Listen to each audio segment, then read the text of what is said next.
The purpose of tonight's presentation is to help you navigate your child's steps to possibly playing their sport at the collegiate level. My name is Beth Buck, and I'm one of the South Unit counselors here at the high school.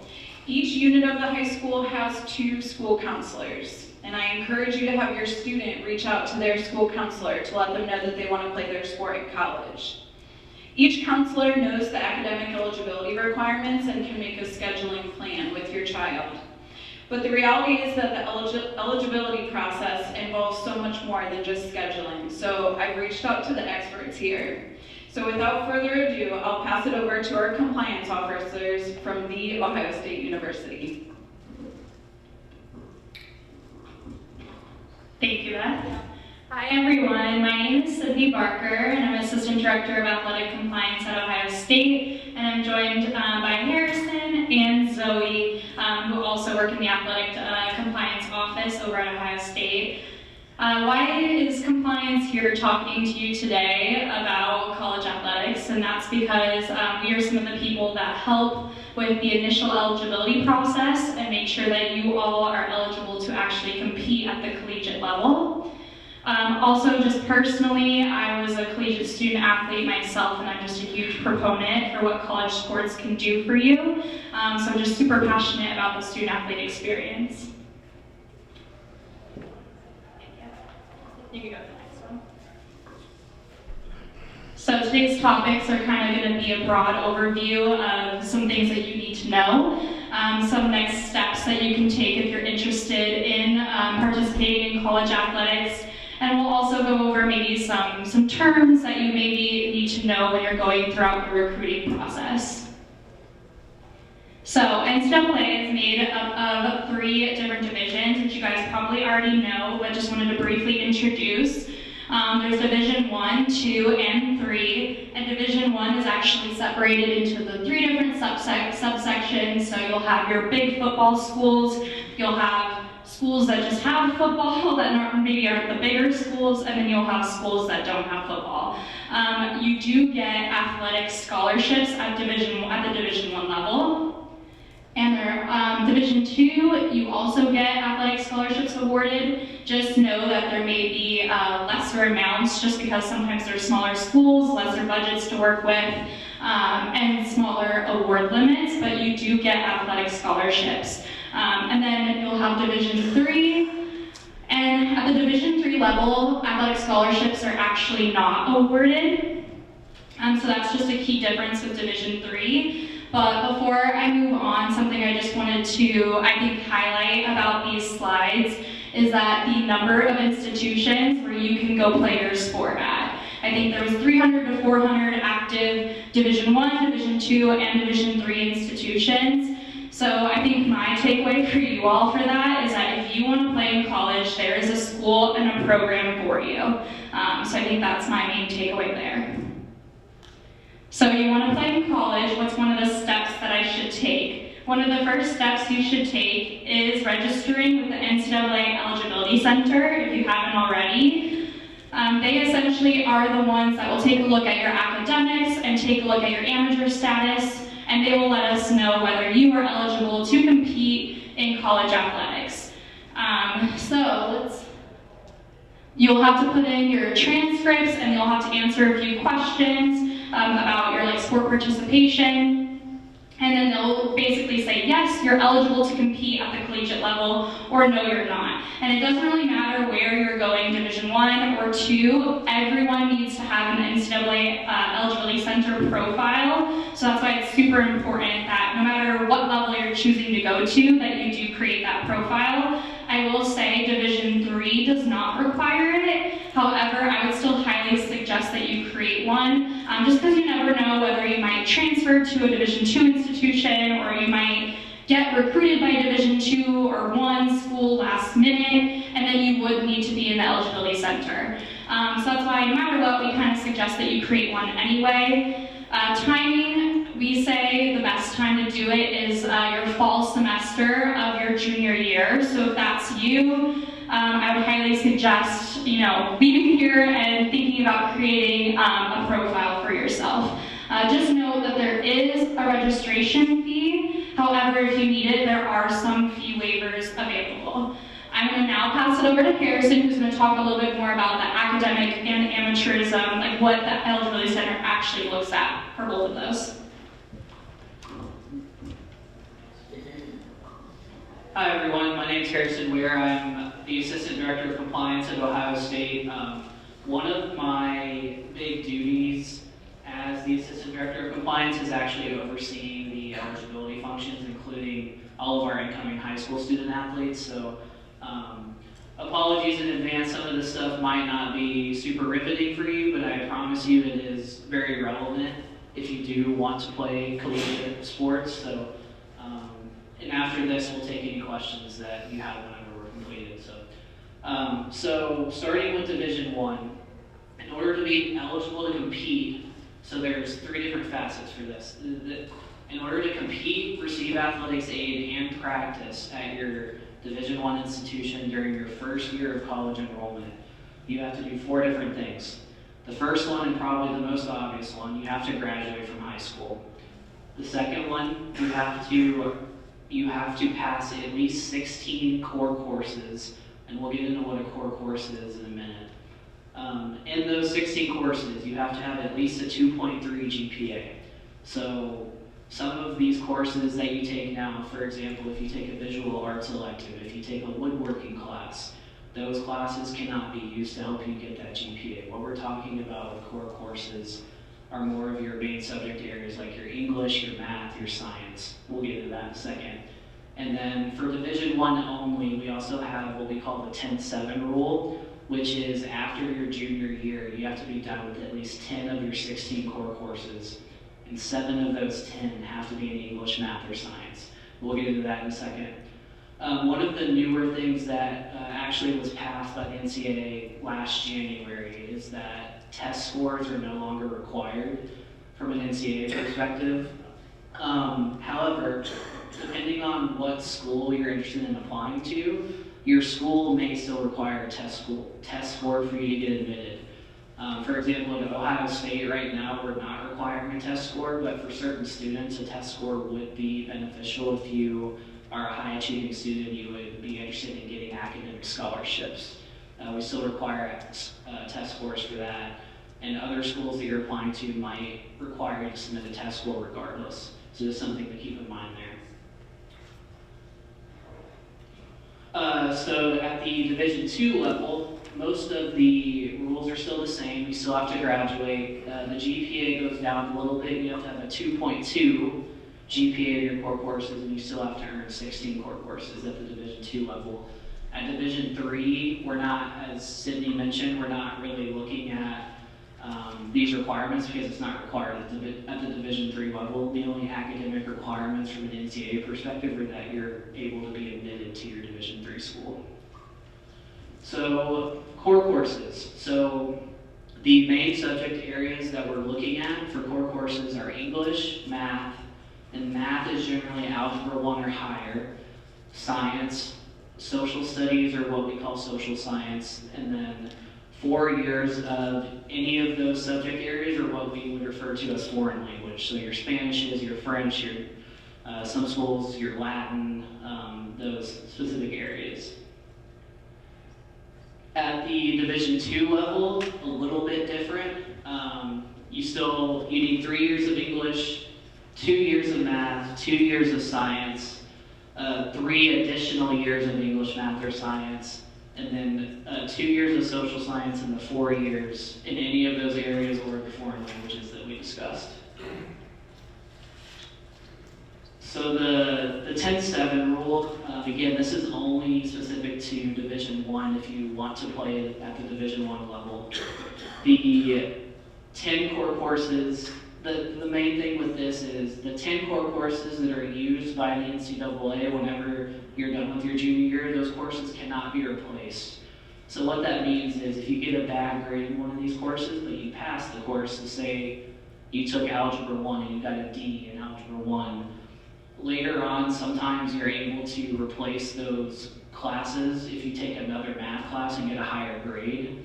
In this scenario, you would not be able to replace those classes. So the NCAA calls this locking in your courses, which is essentially These courses are going towards your GPA, so it's very, very important that you do well in these classes. And then the 7 of the 10 that we talked about earlier. So 7 of those 10 core courses that you complete by the end of your junior year have to be in English, math, or science. So usually by the end of your junior year, you should have at least 3 years of English, 2 years of math, and ideally 2 years of science to get you to that 7. So whenever you're going through this process, you'll see a couple of terms that are probably foreign to you. The main 2 terms that you'll see are what we on the NCAA side call a qualifier or a non-qualifier. It's very, very simple. A qualifier is someone that meets all of the requirements that we just discussed. A qualifier is someone that is able to compete, practice, and receive their athletic scholarship in their first year of college. A non-qualifier is someone that does not meet those requirements, and generally at the Division I level, if you are a non-qualifier, most schools would not allow you to compete at their school. So there are other options that we can talk about if you're a non-qualifier. Yeah. So if you are a non-qualifier, what that means is you cannot compete, you cannot practice, you cannot receive aid in your first year of college. So you can imagine if you were a non-qualifier and you came to a place like Ohio State where you were trying to be a student athlete, basically you're spending your first year of college away from everyone, kind of on your own, trying to figure out college without the support system of your teammates, of your coaches. It makes it very, very difficult to be successful. And ideally, that's the biggest goal we have for all of you that are looking to be a college athlete, is we want you to come to college, be successful in the classroom, and eventually graduate with your degree. So the other options you have as a non-qualifier, you could attend a junior college. We have a lot of kids that come to Ohio State after 2 years at junior college. If you do go the junior college route, the main thing to keep in mind with that is you do have to graduate from the junior college as a non-qualifier. And then there are also other 4-year institutions that are not NCAA affiliated. They're in a different athletics division that we call NAIA. They will accept you and they will allow you to play. So if you do go to an NAIA 4-year school for a year and decide to transfer, you could transfer to any other 4-year school. Just a couple of the options that you have if you don't meet those requirements. One other term that you will be familiar with, this is what we call an academic red shirt. So an academic red shirt is someone that does not necessarily meet all of the NCAA qualifier requirements, but also isn't all the way down at non-qualifier status. So generally what an academic red shirt is someone that does not quite meet the GPA threshold. So you could have, say, a 2.1 core course GPA, but you have all of the 16 core courses, you meet the 10-7 rule. As an academic red shirt, you still cannot compete in your first year of college, but you can practice and you can receive athletics aid. The main caveat there is it depends on the amount of credits that you pass in your first semester of college. So if you are deemed an academic red shirt, you have to pass at least 9 credit hours in the fall of your first semester of college in order to continue to be able to practice and receive aid. We have a few student athletes in that scenario at Ohio State, and generally, it helps a lot to be able to meet that academic red shirt status because you are able to get the support that you have through your teammates, your coaches, your support staff, and your academic counselors as well. So general advice for all of you that are interested, parents as well, the main thing I can tell you is please utilize your counselors. I know that you guys have a lot of students here.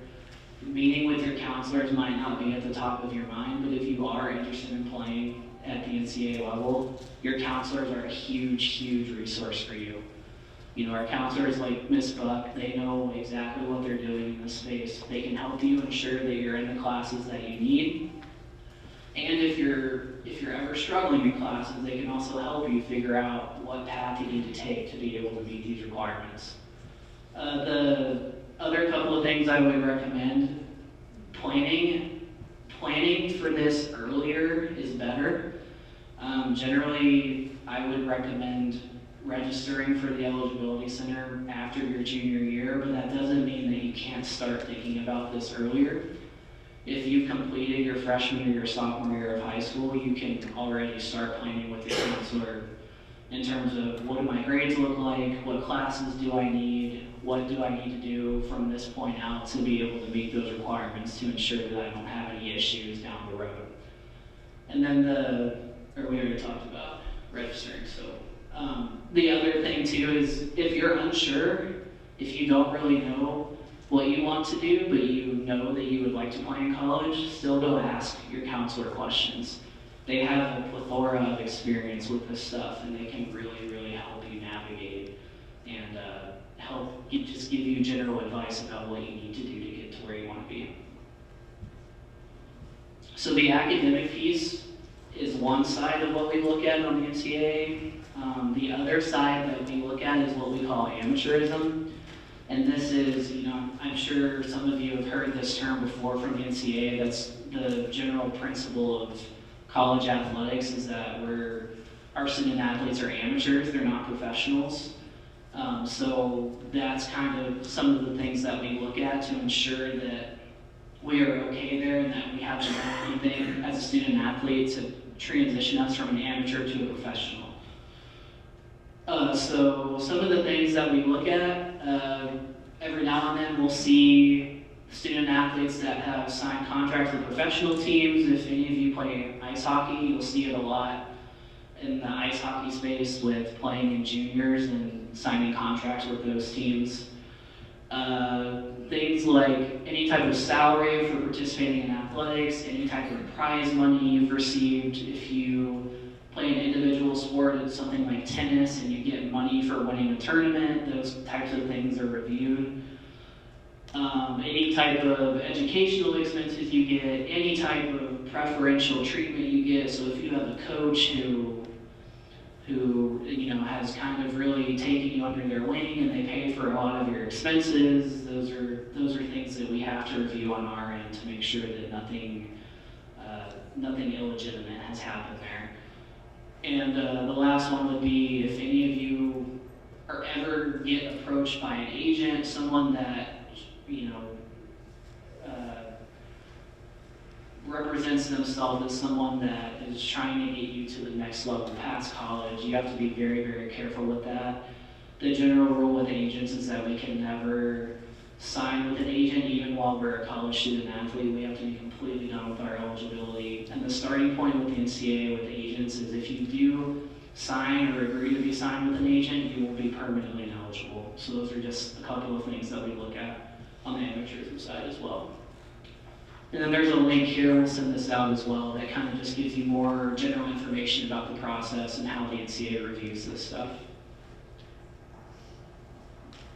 So I'm going to pass it back over to Sydney, and she'll talk a little bit about some other things like financial aid, national aid, and All right, so financial aid is kind of, a complicated topic, so we just wanted to go over a few terms that you might hear, again, throughout this process, just so that you know a little bit about what we're talking about in this space. Cost of attendance is... What? Hello? Oh, there we go. Cost of attendance is basically, what it costs to attend an institution. And it will differ based off the school. So, Ohio State's cost of attendance is going to be different than other universities. It basically takes into account the total cost of attendance, which includes tuition fees, room and board, books, and just other general expenses. Sorry if I keep cutting out. General expenses related to attending that institution. Just know that this can change year to year, like Ohio State's cost of attendance does tend to change year to year. A full grant and aid is basically a full scholarship that will cover your tuition fees, room, board, books, and any other money up to their cost of attendance.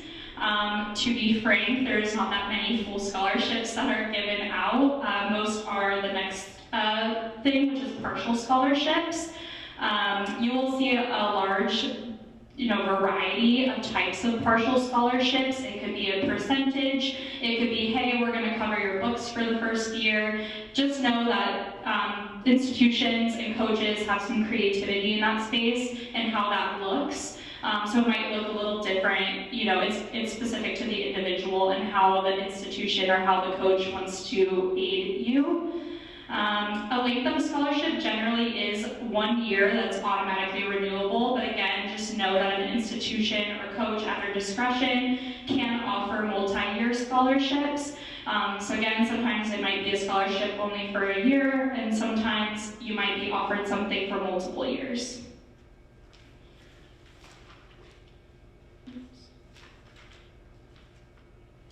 Okay, just a few other terms. A walk-on is a student athlete who is given a spot on a team but is not necessarily given athletics aid. And then outside scholarships is a scholarship given by an outside party that's not an institution, it's not the athletic department. Think of like your local church maybe gives you a scholarship, or maybe mom and dad's employer wants to give you a scholarship. So that's what we're talking about when we talk about outside scholarships. Just know, at least at the Division I level, they do go under review for a certain things, but one of those being, we have to make sure that you weren't given that money to specifically enroll at a certain institution. So what I mean by that is, like, you couldn't be offered X amount of money by your local church to specifically enroll at Ohio State. So just know that if you do receive outside aid, that at least at the Division I level, they will go under some sort of review.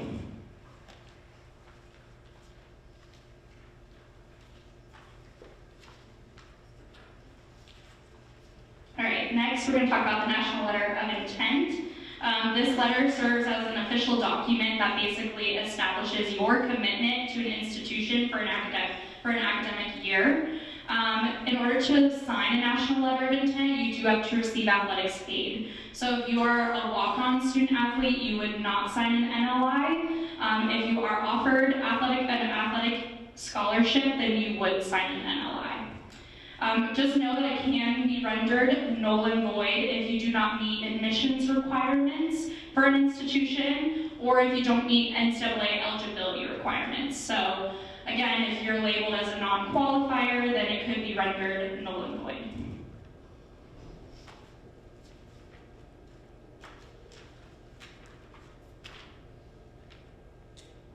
So, what does an NLI and signing it mean for you? Essentially, it kind of just reduces that pressure, right? When you sign an NLI, you've officially committed to an institution for a year. So once you sign that document, it kind of does take some pressure off your shoulders to stop that recruiting process, because you already know where you're going for the next year. It also guarantees you 1 full year of your athletic scholarship. However, again, subject to academic eligibility. So if you sign an NLI in November of your senior year, that's not permission to slack off. You still need to graduate, you still need to do well, and still be rendered as a qualifier by the eligibility center. So just when you sign an NLI, you still got to follow through and finish high school off well. And then the last thing is that it just removes recruiting limitations for the signing school. So it just means that when you sign an NLI with us, we can essentially reach out and talk to you more. It removes a lot of the limitations that our coaches are otherwise held to. And now Zoe's going to talk to you about some recruiting terms that maybe you should know going through this process. My name is Zoe Littleton. I am also an Assistant Director of Compliance at Ohio State. So, a few things you may hear throughout the recruiting process. First is a prospective student athlete or a prospect. Essentially that means you are a recruit and you become a prospect when you begin the 9th grade, unless you play the sport of men's basketball, softball, or women's volleyball, and you become a prospect in 7th grade. So if you play any of those sports and you're here in high school, you're already a prospect. After your freshman year, you're considered a prospect for all their sports. You also can become a prospect prior to 9th grade if you receive some type of financial aid or other benefit from a university that's not available to the general public. A few other terms you may hear are an evaluation, which is when a coach from an NCAA institution comes and evaluates you either in a practice, game, or academically. So that's what an evaluation is. And then a contact is any face-to-face exchange with the student athlete. The family of the student athlete can happen after a game of practice, or like if you're at a basketball tournament, you may also see that as well. Next term you could potentially hear is an official visit. That is when the institution is going to pay for you and so 2 family members? Yeah, for transportation to come on a visit to see the campus. During this, you can also receive up to 5 complimentary admissions to a home game, and to do so, you need to have your registered with the eligibility center that Harrison talked about earlier. Have your high school transcript, and if your institution is requiring SAT or ACT scores, also have those sent over as well. And then you also could hear what is an unofficial visit, which is when you all, as the family of the prospect, are fronting the cost to come on the visit. Everything has to be paid by you to come on this visit, other than you can receive 3 complimentary admissions to get to that. There is no limit on the number of unofficial visits you can take, and I'm going to kind of jump back to official visits.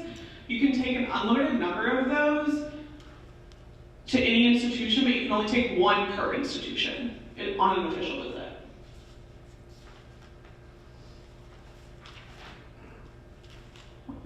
So emails and text messages.